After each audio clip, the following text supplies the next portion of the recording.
So when I was a little kid, I filled out a worksheet that said, when I grow up, I want to work at Dairy Queen. And I just really loved ice cream. And I got excited every time we went to get ice cream. And I just wanted other people to feel that same joy that I felt when I ate ice cream. And as I grew up, the answer to what I wanted to be changed a lot, depending on like who or what I felt like thought was really cool at the time. So I wanted to be an artist, a writer, a famous flute player. I feel like I was always just taking whatever inspired me and trying to figure out how I could be part of it. So I just felt like my teachers, my art instructor, authors were like the coolest people because they had this ability to share knowledge or talents or pieces of creativity with people. And I just wanted to be like them. I just wanted to be able to do something that other people would think was cool. So my path to design became clear in middle school when I was watching a music awards show on TV and I heard a band play a song, and it sounds really silly, but my brain was just mesmerized and my dramatic teenage mind was just like, this is my world, and I just became so inspired by music. So this is the very first logo that I made for AMP Designs in high school, and it's really evolved a lot to my now company. But I figured I liked art, I liked drawing, painting, and maybe that was how I could get involved with this culture. So funny, I don't even think I was 18 when I made this, but I started making really cheap gig posters and album art for local bands, and I felt like because they were so inspiring to me, and I was able to help them communicate, and that way we were kind of helping each other. So I could not write music, I was not a stage performer, I was very shy, so I was just really in awe of people who could just put themselves out there and just create things and share them with people. And I realized design wasn't really that different because music was using sound to communicate, and I could use visuals to do the same thing. So I loved meeting bands and like hearing the stories behind their music and translating that to design that could make somebody else want to listen or shape their image in some way. So this band wrote, recorded, and mixed their entire album in their garage, so the artwork just mimicked a garage door. So I studied design in college.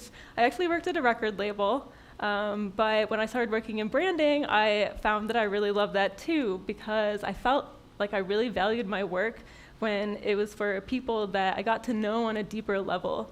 And hearing about their business journeys gave me the similar sense of admiration as music did. And as I said, I was a pretty shy kid, so the idea that somebody could have such audacity to quit their job and start a business and have these big ideas that they just shared with everybody, that was really exciting, and it made me want to like cheer them on and be a part of that somehow. So when I work with clients now, I think it's really interesting that everybody has this thing that they know everything about. So whether that's like building a van or weaving or event planning, everyone just has this industry that's like their language that they speak, that they know like the back of their hand. And so design is my language, but meeting other business owners kind of opens up this world and shows more than this narrow lens that I stare at a screen all day. It kind of like is a window into their world and their languages. And it's actually kind of interesting to learn a lot when you're not in school anymore. It kind of makes me feel like a kid again to hear about industries that are so different from mine. And just, it's fascinating that I would know nothing about how to be a YouTube influencer, but like this person is an expert on that. So I started to see design as more of an interpretation of other people's languages and stories. So for example, I worked with a palliative care physician, and at first I thought this is probably a tough topic to address sometimes, but he had a really positive outlook, and his two most important things were making people feel comfortable and enhancing their quality of life. So I thought, how can design say that for him? So my goal is always to help people communicate through design for times when they can't be there in person to tell their story themselves. So the result was really warm and inviting. So I realized that I think I'm really inspired by creators, and that doesn't mean just other designers.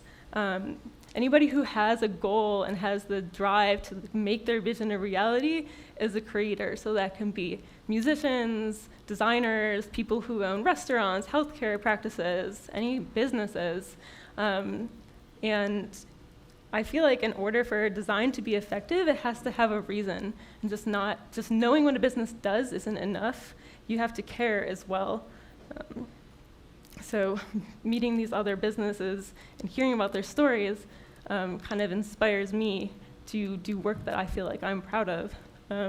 Often my clients tell me that they're looking forward to my advice because they feel like they don't know a lot about design. So having the opportunity to take the admiration that I feel for them and flip it around into something that can really help them, that's where I feel like the heart of design is for me.